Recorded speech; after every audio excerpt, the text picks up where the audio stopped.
situasi krusial ya. Jadi dia minta tolong saya, posisi dia sudah ditahan. Dia ditahan, posisi seingat saya sudah P21 sehingga dia harus sidang. Jadi, saya dimintain bantuan supaya saya membela dia. Setelah saya pelajari secara teliti bahwa ini bukan persoalan pidana, ini ada persoalan-persoalan, ada sirkulasi uang di antara pelapor dan terlapor, namun ini menjadi sesuatu yang mengakibatkan Yanti ini harus mendekam dalam penjara. Tapi di balik persoalan itu yang paling terpenting kenapa saya harus turun tangan, bahwa ada hal-hal menarik di balik kehidupan antara pelapor dan Yanti. Dia hidup lebih dari 7 tahun, hidup bersama layak 8 tahun, layaknya suami istri. Ya, jadi hal yang ini yang betul-betul timbul sebuah pertanyaan, bagaimana seseorang yang selama hidupnya 8 tahun bersama tiba-tiba memenjarakan seorang wanita yang pernah hidup bersama hampir 8 tahun. Bukan hanya itu saja, mungkin dia bisa bercerita lebih dalam lagi. Nah, di balik peristiwa-peristiwa itu yang saya tahu sehingga saya turun tangan, dan alhamdulillah pada putusan di Pengadilan Negeri Jakarta Utara dia divonis bebas, dan akhirnya dia dikeluarkan dari tahanan dan sampai sekarang dia keluar. Jaksanya mengajukan kasasi dan diputus pada tanggal 6 September 2023 dan tetap dia bebas. Artinya tidak ada perbuatan pidana yang dilakukan. Dari persoalan ini yang terpenting bukan persoalan pidana, tapi ada peristiwa-peristiwa hubungan seorang laki-laki dengan seorang wanita yang hidup ya bersama-sama dalam satu tempat, namun begitu tega memasukkan seseorang di dalam penjara hanya persoalan sebuah mobil yang dimana mobil itu pun adalah mobil yang mempunyai hubungan belinya bersama-sama, ada hubungannya di antara mereka semua. Jadi kalau saya melihat ini menjadi hal yang menarik karena bukan persoalan pidananya, tapi di balik peristiwa ini yang menjadi menarik. Seorang perempuan yang hampir 8 tahun hidup bersama, tapi tiba-tiba dipenjarakan oleh orang yang pernah hidup bersama dia selama 8 tahun. Seperti itu ya. Ya gimana? Biar kamu jelaskan sendiri, karena kalau saya tidak tahu peristiwa pribadi seperti itu. Silakan. Ya, kurang lebih saya sama dia udah mau jalin hubungan kurang lebih hampir 8 tahun ya, dimana ya kita mulai itu dari nol bareng sama-sama ya kan. Tapi sampai satu hari yang namanya juga kehidupan saya ngerti lah ya kan, saya ngerti. Tapi sampai di mana tiba-tiba saya dilaporkan bahwa untuk kasus ini saya dilaporkan penggelapan, padahal perbuatan itu tidak pernah saya lakukan ya kan, perbuatan Mini Cooper. Dan dengan lebih sedihnya lagi saya dilaporkan dengan saksi-saksi yang ternyata saksinya itu pun mereka tidak tahu ya kan, baik itu saksi saya termasuk si pasangannya maupun teman-temannya ya kan, yang dimana saya pun sudah hidup bersama dia selama 8 tahun. Saya tidak melakukan perbuatan itu, dia bersama-sama dengan temannya dan saksi-saksinya termasuk pasangannya. Saat ini saya dilaporkan ke polisi bahwa saya penggelapan Mini Cooper. Namun akhirnya saya dan dia itu sebelumnya, saya dan dia bekerja di sebuah perusahaan insurance ya kan, sebuah perusahaan asuransi. Kita meniti karir bareng, kita bersama-sama bareng sampai akhirnya kita di level tertinggi kita ya kan. Nah, namanya suatu hubungan pasti suatu hari ada ya cekcok atau bagaimana ya kan, sampai pada saat di titik dimana saya dilaporkan sama dia,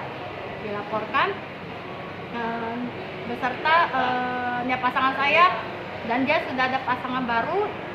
Dia pun turut serta untuk mendukung laporan dia sebagai saksi palsu. Namun akhirnya berkat dukungan Pak Mami, berkat ya teman-teman saya lainnya pun, akhirnya saya bebas, saya inkrah, bebas murni beserta dengan pengembalian dari penggelapan tersebut.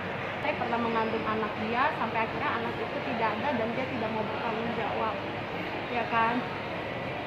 Dia tidak mau, ya akhirnya anaknya sudah tidak ada, ya kan?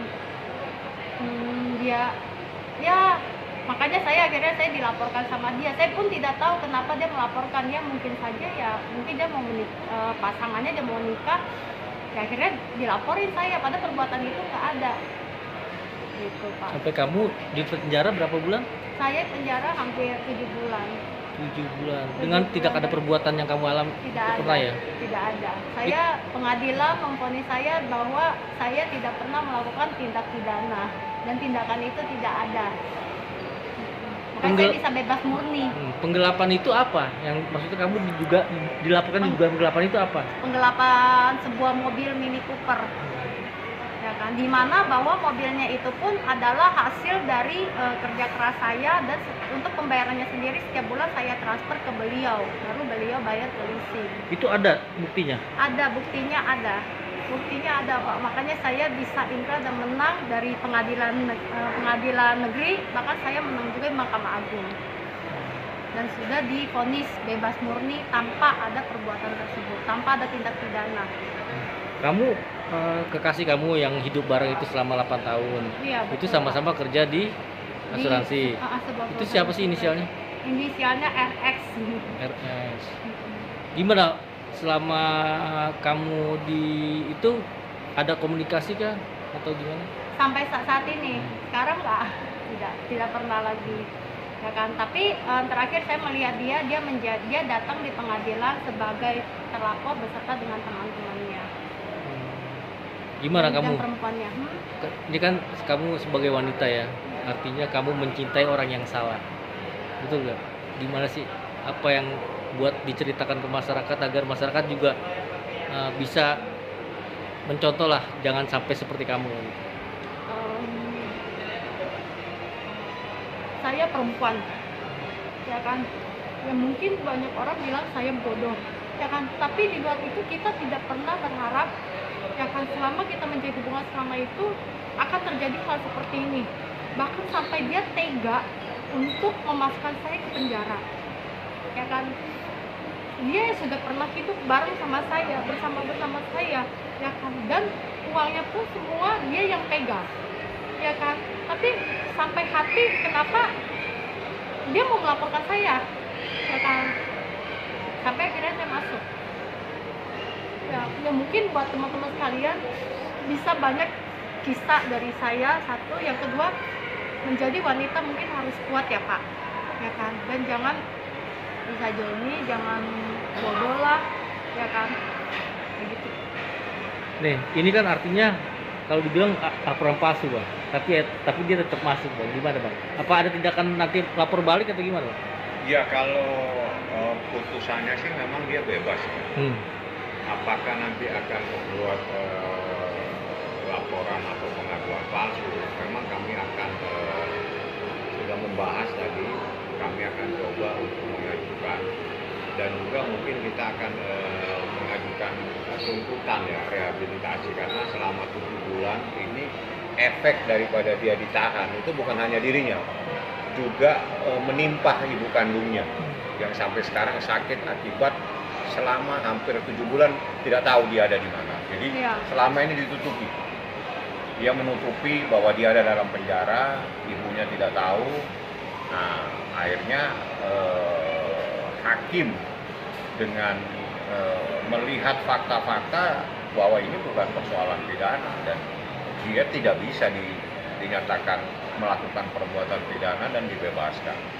Dan itu adalah hal yang luar biasa, walaupun dia mengalami penahanan ya, jadi dia ditahan hampir 7 bulan. Jadi saya dimintain tolong oleh Yanti, pada posisi Yanti itu ada dalam tahanan. Pada saat 1 minggu sebelum sidang dia minta tolong saya. Jadi disitulah saya fight kepada proses hukum. Saya minta ini dibongkar semua, termasuk dokumen-dokumen transfer, banyak sekali sirkulasi uang di situ. Dari bukti sirkulasi keluar masuk uang itu uang dari mana semua itu ada, dan itu kita lampirkan kepada majelis hakim bahwa ini bukan milik daripada pelapor, bukan milik jadi yang merasa menjadi korban, tapi ini adalah ada percampuran uang dan ini milik dia. Nah, jadi yang terpenting dari semua persoalan ini, kalau persoalan pidana itu adalah memang tidak terbukti ya, dan alhamdulillah dia bebas murni dan saya bisa bebaskan juga akhirnya pada tingkat kasasi. Mahkamah Agung juga membebaskan dia, tidak terbukti. Tapi yang terpenting dari itu adalah 8 tahun kehidupan seseorang ini justru bagaimana kita bisa melihat seseorang yang begitu bisa membawa orang yang pernah dicintainya, orang yang pernah disayanginya, orang yang pernah hidup lebih dari 8 tahun dipenjarakan. Ini yang luar biasa sekali, bagaimana kita bisa mengukur seseorang ini. Ada seseorang yang pernah hidup lebih dari 8 tahun, hidup bersama, merintis pekerjaan bersama, tapi dia bisa memasukkan seseorang yang pernah dia cintai, yang pernah hidup bersama, masuk dalam penjara hanya dengan persoalan sesuatu yang adalah sebagian milik dia sendiri. Kamu sempat depresi gak sih, Jan? Sempat. Sempat Sangat depresi, bahkan saya mau bunuh diri, Pak. Bunuh diri. Saya di dalam pun saya dapat tekanan, mental saya jatuh, saya setiap hari kepikiran mama saya, keluarga saya pun, mama saya kan nggak tahu saya di dalam. Saya dan kakak adik saya juga berusaha menyembunyikan. Ya kan, selama saya di dalam, mama saya mencari saya kemana. Saya depresi, Pak. Sakit, ya kan. Berulang kali, kadang-kadang saya nggak bisa tidur. Saya tidur pagi, karena kalau malam saya ketakutan di dalam, Pak. Terjadi apa-apa, saya perempuan ya, pagi jadi malam, paginya baru tidur, malamnya saya nggak tidur. Beberapa kali pun ada karbol saya memilih. Saya memilih, saya nggak kuat. Segitu sakit hatinya kah ketika kamu? Apa yang akan kamu lakukan ketika kamu udah dinyatakan bebas di tingkat yang paling tinggi lah? Saya cuma mau nuntut keadilan aja, keadilan, ya kan. Apa yang sudah saya alami, saya mau tuntut itu, ya kan. Apa yang sudah saya jalani itu dibiarkan, dan apa yang menjadi hak saya itu dikembalikan. Itu sih. Mobil itu sekarang ada di mana? Mobil itu saat ini ada masih di Kejaksaan, Jaksa mana? Jakarta Utara. Jakarta Utara, dan sampai sekarang sudah dari proses dari September sampai saat ini mobil tersebut saya belum terima, ya kan. Sudah dibantu juga dengan Pak Fahmi, ya kan, yang masih berusaha untuk diambil, dan semoga bisa cepat ya Pak. Jadi ya kalau mobil saya meminta jaksa penuntut umum untuk segera melaksanakan putusan, jangan menunda-nunda putusan yang menjadi perintah dari pengadilan. Tolong jangan menunda-nunda perintah pengadilan untuk yang memerintahkan bahwa sebuah mobil harus diserahkan kepada Yanti. Itu yang pertama. Yang kedua, Yanti juga membuat laporan di Polres Metro Jakarta Utara. Ya. Iya.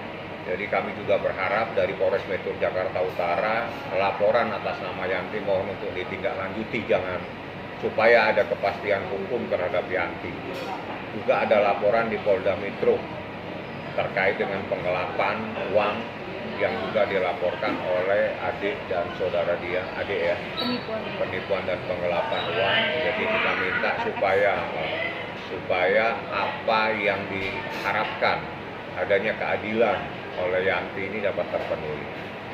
Jadi itu yang terpenting, dan saya minta sekali lagi, karena saya sudah berkirim surat, apakah saya harus kirim surat kepada Jaksa Agung hanya persoalan dengan satu mobil kecil seperti ini? Tolong jaksa penuntut umum serahkan itu mobil segera, karena itu adalah perintah dari pengadilan. Ya, tidak ada alasan Anda untuk menunda-nunda, karena ini adalah perintah. Serahkan itu mobil kepada Yanti sebagaimana amar putusan. Tidak seharusnya saya harus berkirim surat kepada Jaksa Agung, tidak seharusnya saya juga harus kirim surat kepada Jam Intel atau Jamwas atau Jampidum. Ini cukup pada level kejaksaan sudah bisa menyelesaikan perkara ini.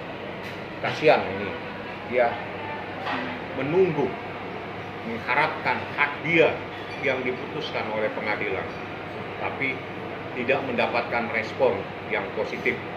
Jadi saya minta Bapak Kejari, tolong perintahkan kepada jaksa untuk segera menyerahkan mobil tersebut kepada saudara Yani. Seperti itu.